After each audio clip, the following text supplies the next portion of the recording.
ഈ ഏപ്രിൽ 19-ന് ഇന്ത്യയിലെ എല്ലാ ജ്വല്ലറികളും സ്വർണം വാങ്ങാൻ നിങ്ങളെ ക്ഷണിക്കും. പരസ്യങ്ങൾ വരും, ഓഫറുകൾ വരും. അക്ഷയ തൃതീയ. ഇന്ന് സ്വർണം വാങ്ങൂ. പക്ഷേ ഒരു നിമിഷം ചിന്തിക്കൂ. അക്ഷയ എന്ന വാക്കിന്റെ അർത്ഥം ഒരിക്കലും ക്ഷയിക്കാത്തത് എന്നാണ്. നശിക്കാത്തത്, കുറയാത്തത്. ഈ ദിവസം ശരിക്കും എന്താണ്? വെറുമൊരു സ്വർണ്ണ ഷോപ്പിംഗ് ദിവസമോ, അതോ നമ്മുടെ പുരാണങ്ങളിൽ ഒളിച്ചിരിക്കുന്ന, ശാസ്ത്രം പോലും അംഗീകരിക്കുന്ന ഒരു അസാധാരണ ദിവസത്തിന്റെ കഥയോ? ഇന്ന് ഞാൻ പറയാൻ പോകുന്നത് ആ യഥാർത്ഥ കഥയാണ്. സ്വർണത്തിന്റെ കഥയല്ല, സത്യത്തിന്റെ കഥ. സ്കന്ദപുരാണത്തിൽ 7-ാം ഖണ്ഡം 23-ാം അധ്യായം അക്ഷയതൃതീയയുടെ മഹത്വം എന്നു പേരുള്ള ഒരധ്യായം തന്നെയുണ്ട്.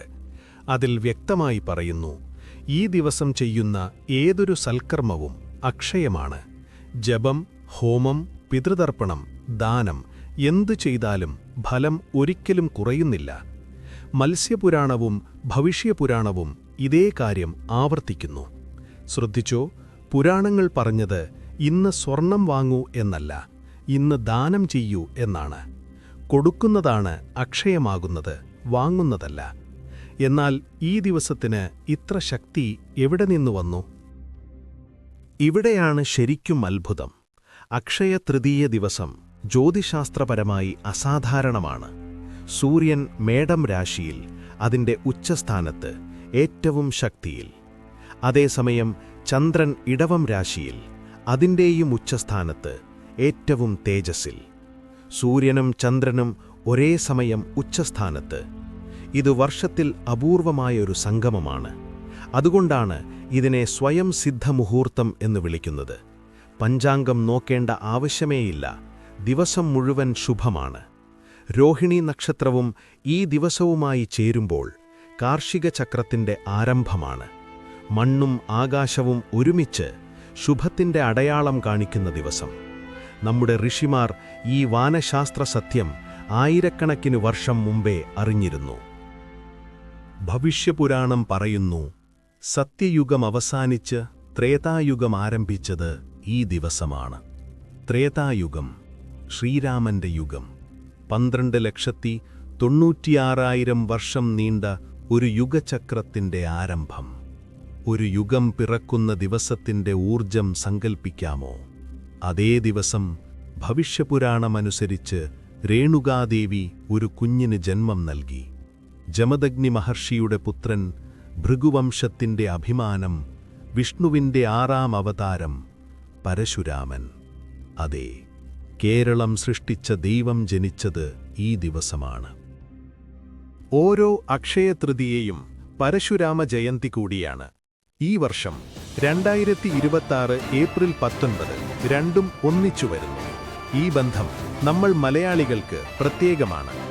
കേരളോൽപ്പത്തി പറയുന്നു, ക്ഷത്രിയ സംഹാരത്തിന് ശേഷം പ്രായശ്ചിത്തമായി ഭൂമി മുഴുവൻ കാശ്യപ മഹർഷിക്ക് ദാനം ചെയ്ത പരശുരാമൻ സഹ്യപർവ്വതത്തിന്റെ മുകളിൽ നിന്ന് തന്റെ മഴു അറബിക്കടലിലേക്ക് വലിച്ചെറിഞ്ഞു. കടൽ പിൻവലിഞ്ഞു. ഗോകർണം മുതൽ കന്യാകുമാരി വരെ പുതിയ ഭൂമി ജനിച്ചു. നാഗരാജാവ് വാസുകി ഉപ്പുമണ്ണ് ശുദ്ധീകരിച്ചു. 108 ശിവക്ഷേത്രങ്ങൾ, 108 ദുർഗാക്ഷേത്രങ്ങൾ, 64 ബ്രാഹ്മണ ഗ്രാമങ്ങൾ, കളരിപ്പയത്ത്, ഇതെല്ലാം ആ ചിരഞ്ജീവിയുടെ സമ്മാനങ്ങൾ. തിരുവല്ലം ശ്രീ പരശുരാമക്ഷേത്രത്തിൽ ഈ ദിവസം പ്രത്യേക പൂജകൾ നടക്കും. അക്ഷയ ദിവസം ജനിച്ച അക്ഷയ ചിരഞ്ജീവി. ആ ബന്ധം യാദൃച്ഛികമല്ല. എന്നാൽ ഈ ദിവസത്തിന്റെ കഥ ഇവിടെ തീരുന്നില്ല. മഹാഭാരതത്തിലെ ഏറ്റവും ഹൃദയസ്പർശിയായ ഒരു ദൃശ്യം. പാണ്ഡവരുടെ 13 വർഷത്തെ വനവാസകാലം. 5 സഹോദരന്മാരും ദ്രൗപദിയും കാട്ടിൽ. അതിഥികൾ വരും, ഭക്ഷണം വേണം.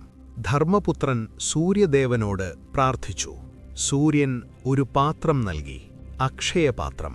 അനന്തമായ ഭക്ഷണമുൽപ്പാദിപ്പിക്കുന്ന ദിവ്യപാത്രം. ഒരു നിബന്ധന: ദ്രൗപദി ഭക്ഷണം കഴിച്ചാൽ അന്നത്തേക്ക് പാത്രം നിശ്ചലമാകും. ദുര്യോധനൻ ഇതറിഞ്ഞു.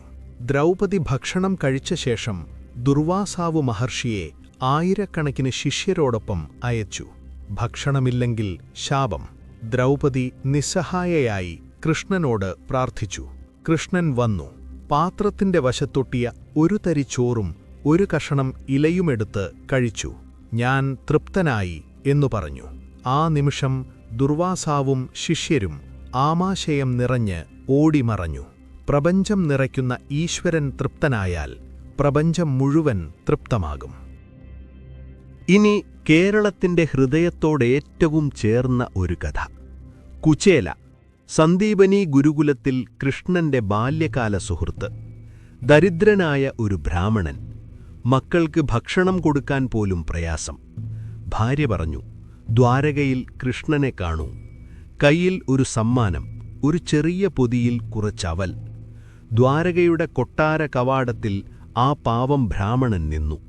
കൃഷ്ണൻ ഓടിവന്നു, കെട്ടിപ്പിടിച്ചു. സ്വന്തം കൈകൊണ്ട് കുചേലന്റെ കാൽ കഴുകി. ആ അവൽ പൊതി തട്ടിപ്പറിച്ച് ഒരു കൈപ്പിടി അവൽ വായിലിട്ടു, കണ്ണീരോടെ. എന്നിട്ടും കുചേലൻ ഒന്നും ചോദിക്കാതെ മടങ്ങി. ഗ്രാമത്തിലെത്തിയപ്പോൾ കുടിൽ പോയിരുന്നു. അവിടെ ഒരു കൊട്ടാരം. ഗുരുവായൂർ ക്ഷേത്രത്തിൽ ഈ കഥ ജീവിക്കുന്നു. ഭക്തർ അവൽ നിവേദ്യമർപ്പിക്കുന്നു. തേങ്ങ, ശർക്കര, നെയ്യ്, ചുക്ക്, ജീരകം ചേർത്ത അവൽ. ചോദിക്കാതെ കൊടുക്കുന്ന സ്നേഹം. ആ സ്നേഹമാണ് അക്ഷയം. ഇനി സമ്പത്തിന്റെ യഥാർത്ഥ കഥ. ശിവനെ തപസ്സു ചെയ്ത കുബേരന് ശിവൻ അളവറ്റ സമ്പത്ത് നൽകി യക്ഷന്മാരുടെ രാജാവാക്കി. കൈലാസത്തിനടുത്ത് സ്വർണ്ണനഗരമായ അളകാപുരി നിർമ്മിച്ചു. പക്ഷേ സ്വന്തം അർദ്ധസഹോദരൻ രാവണൻ ബ്രഹ്മാവിൽ നിന്ന് വരം നേടി ലങ്ക പിടിച്ചടക്കി കുബേരന്റെ പുഷ്പകവിമാനം തട്ടിയെടുത്തു. അക്ഷയതൃതീയ ദിവസം ബ്രഹ്മാവ് കുബേരനെ സ്വർഗത്തിന്റെ ഖജനാവുകാരനായി ഔദ്യോഗികമായി നിയമിച്ചു. ശ്രദ്ധിക്കുക, കുബേരനു സമ്പത്ത് കിട്ടിയത് സ്വർണം വാങ്ങിയിട്ടല്ല, ഭക്തിയിലൂടെയും തപസ്സിലൂടെയുമാണ്. ദാനം ചെയ്യുക, ഭക്തിയിൽ മുഴുകുക, അതാണ് അക്ഷയതൃതീയയുടെ സന്ദേശം. ഇനി ആരും കേൾക്കാത്ത ഒരു കഥ. ഒരിക്കൽ പാർവതീദേവി ലോകത്തുനിന്നും മാഞ്ഞു. ഭക്ഷണമില്ലാതായി. ശിവൻ, ദേവാദിദേവൻ, തന്റെ മക്കൾക്ക് ഭക്ഷണം കൊടുക്കാൻ ഭിക്ഷയാചിക്കേണ്ടി വന്നു. കാശിയിലെ ഒരടുക്കളയിൽ മാത്രം ഭക്ഷണം ബാക്കിയുണ്ടായിരുന്നു. ശിവൻ അവിടെ ചെന്ന് ഭിക്ഷ ചോദിച്ചു. ആ അടുക്കള നടത്തിയിരുന്നതാരാണ്? സ്വന്തം ഭാര്യ പാർവതി, അന്നപൂർണാരൂപത്തിൽ, ഭക്ഷണദാതാവിന്റെ ദേവത. അന്നപൂർണയുടെ ആദ്യ പ്രത്യക്ഷപ്പെടൽ ഈ അക്ഷയതൃതീയ ദിവസമാണെന്ന് ലിംഗപുരാണം പറയുന്നു. ഇതേ ദിവസമാണ് ഭഗീരഥന്റെ തപസ്സിന്റെ ഫലമായി ഗംഗ ഭൂമിയിലേക്കിറങ്ങിയതും. 60,000 പൂർവികരുടെ മോക്ഷത്തിനായി ഭഗീരഥൻ ചെയ്ത അചിന്ത്യമായ തപസ്. ഭക്ഷണവും ജലവും, ജീവന്റെ അടിസ്ഥാനങ്ങൾ രണ്ടും ഈ ദിവസവുമായി ബന്ധപ്പെട്ടിരിക്കുന്നു. ഇതുവരെ ഭക്ഷണം, സമ്പത്ത്, ഭൂമി ഇവയുടെ കഥകൾ പറഞ്ഞു. ഇനി ജ്ഞാനത്തിന്റെ കഥ. അക്ഷയതൃതീയ ദിവസം വേദവ്യാസൻ ലോകത്തിലെ ഏറ്റവും നീളമേറിയ ഇതിഹാസം ചൊല്ലിത്തുടങ്ങി. ആരാണ് എഴുതിയത്?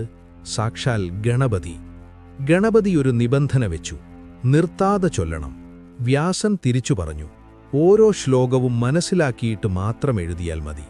3 വർഷം, 1,00,000 ശ്ലോകങ്ങൾ, ഒരു നിമിഷം പോലും നിർത്താതെ. മനുഷ്യരാശിയുടെ ഏറ്റവും ബൃഹത്തായ ഇതിഹാസം. അക്ഷയ ദിവസം ജനിച്ചു. ഭക്ഷണം നൽകിയ ദിവസം, സമ്പത്ത് നൽകിയ ദിവസം, ഭൂമി നൽകിയ ദിവസം, ജ്ഞാനവും നൽകിയ ദിവസം. സ്കന്ദപുരാണത്തിലെ ഒരു കഥ കൂടി. ഒരിക്കൽ ഇന്ദ്രൻ, ദേവന്മാരുടെ രാജാവ്, ഒരു മഹാപാപം ചെയ്തു. ലജ്ജ കൊണ്ട് മേരുപർവ്വതത്തിലെ ഒരു ഗുഹയിൽ ഒളിച്ചു. ഇന്ദ്രൻ ഒളിച്ചിരിക്കെ അസുരന്മാർ സ്വർഗം പിടിച്ചെടുത്തു.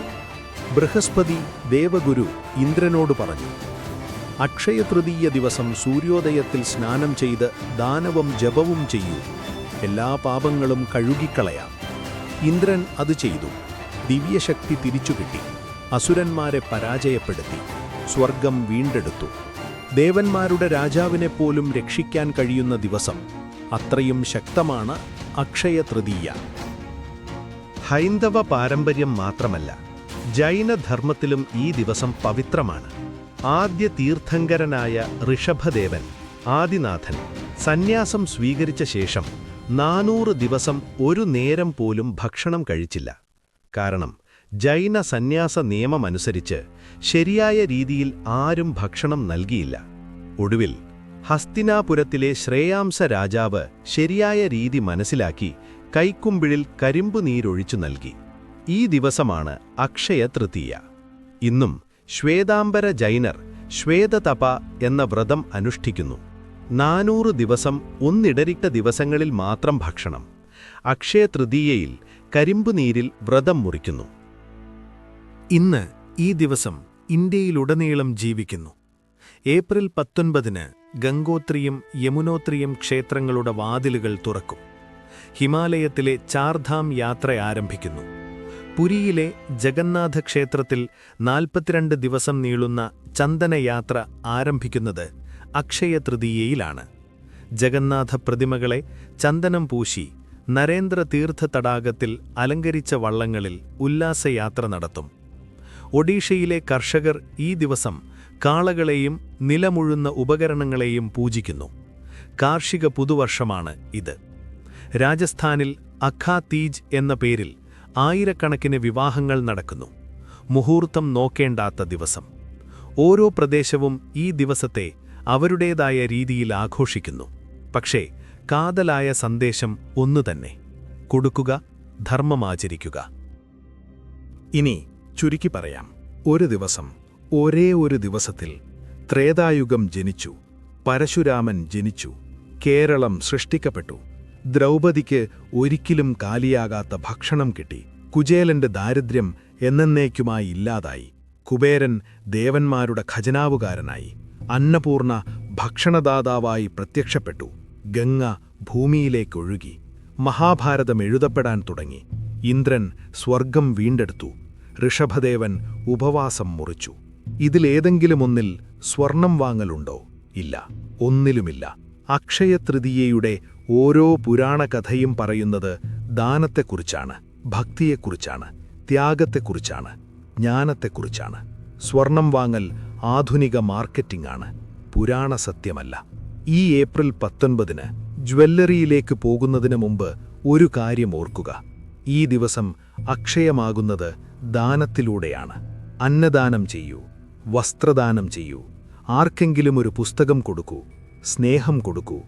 കൊടുക്കുന്നത് മാത്രമേ അക്ഷയമാകൂ. ആ സത്യം നമ്മുടെ ഋഷിമാർ ആയിരക്കണക്കിന് വർഷം മുമ്പേ അറിഞ്ഞിരുന്നു.